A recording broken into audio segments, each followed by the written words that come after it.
السلام عليكم، ازيكم عاملين ايه؟ يا رب تكونوا بخير. النهارده هحكي لكم على لو انت سافرت في الامارات ازاي تستمر في الشغل وما يحصلكش نفس اللي حصل مع واحد صاحبنا. هنعرف ايه اللي حصل لصاحبنا ده، بس في الاول لو عجبك الفيديو ما تنساش لايك واشتراك في القناه.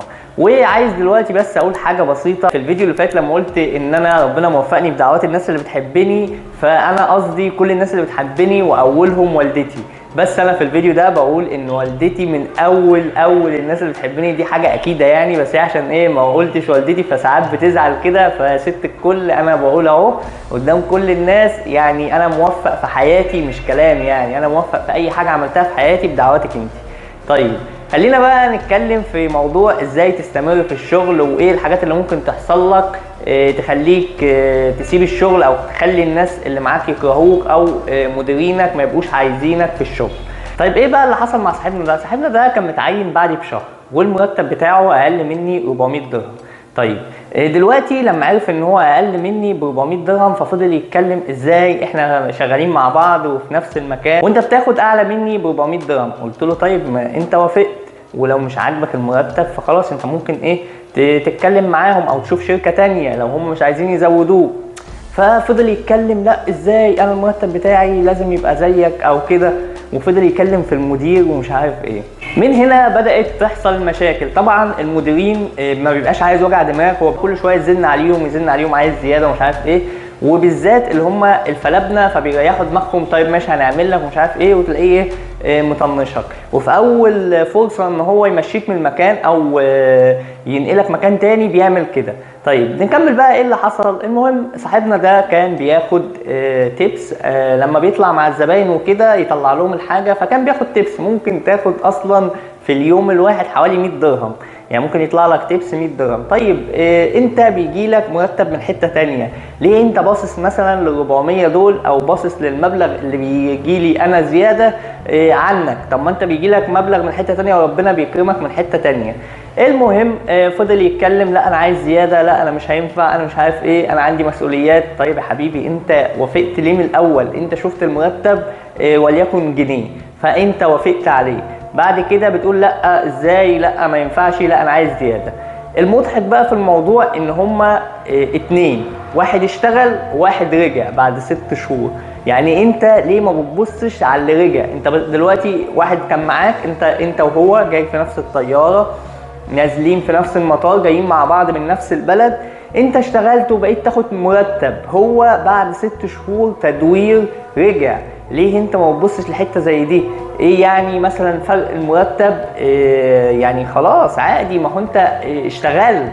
فكره ان انت اشتغلت بص دور على حاجه احسن، وما تبصش على اللي مثلا بياخد جنيه اعلى منك او بياخد حاجه اعلى منك. بص للاقل دايما، او اللي ممكن كان يحصل لو انا ما اشتغلتش، يعني انا ما اشتغلتش خالص كان ايه اللي ممكن يحصل. المهم صاحبنا ده فضل يتكلم ومش عارف ايه وبتاع، فالمدير قال له ايه لا خلاص انا هوديك مكان تاني تشتغل فيه، فرع تاني يعني. لا ازاي احمد مرتبه يستحمل لكن انا مرتبي ما يستحملش؟ ده كلامه للمدير اللي هو ودي احمد وانا لا انا افضل هنا وبتاع. فانا قلت ايه خلاص ماشي، يعني هو طالما هم شايفين كده، وانا مش عايز اقول انا عملت معاه ايه اول ما جه، ما علينا من الكلام ده. بس انا بقول لك إيه، يعني شوف انت مثلا ممكن تعمل مع واحد الصح وتقف معاه وكده، وفي اول فرصه ممكن يبيعك. المهم طيب ايه يا عم الحاج؟ قال لك خلاص احمد هو اللي يروح، عشان احمد اصلا متعين على الفرع الثاني واحنا جايبينه دعم للفرع ده، فاحمد يروح. هم قالوا لي ايه انت اللي هتروح الفرع الثاني؟ قلت خلاص انا كده كده معايا العجله اروح بيها، ومنها رياضه ومنها ايه الوقت اللي انا رايح فيه ده اسمع فيه كتاب، اسمع فيه حاجه وانا ماشي في الطريق، يعني استغل الوقت في اي حاجه، ومنها بعمل رياضه مش مشكله يعني.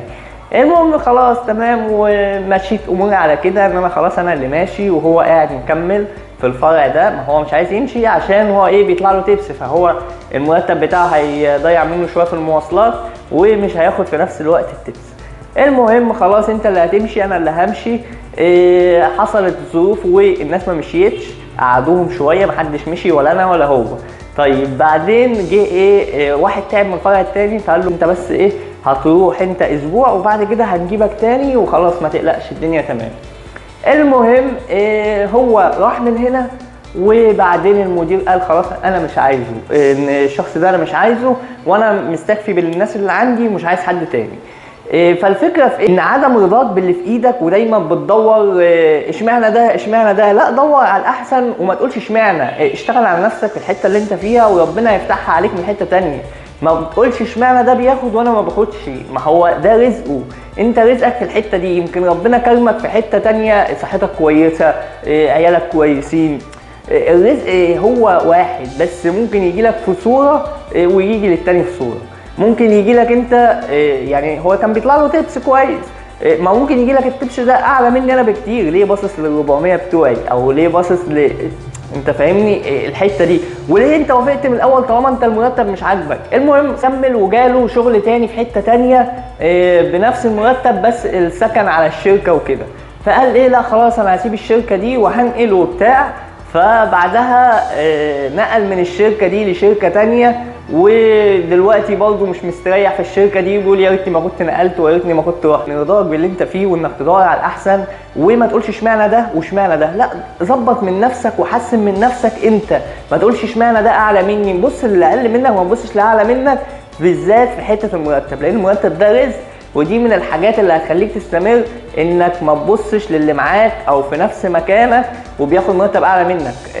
ما تبصلوش يا عم، هو ده رزقه، انا رزقي اقل مش مشكله، ربنا هيعوضني في حته تانية. دي قناعتي في الحياه، ان انا ما انا كان معايا ناس بياخدوا اعلى مني في المرتبات وبقول خلاص هو رزقه كده، انا ممكن ربنا يعوضني من حته تانية، اشتغل حاجه تانية، اظبط حاجه تانية كده.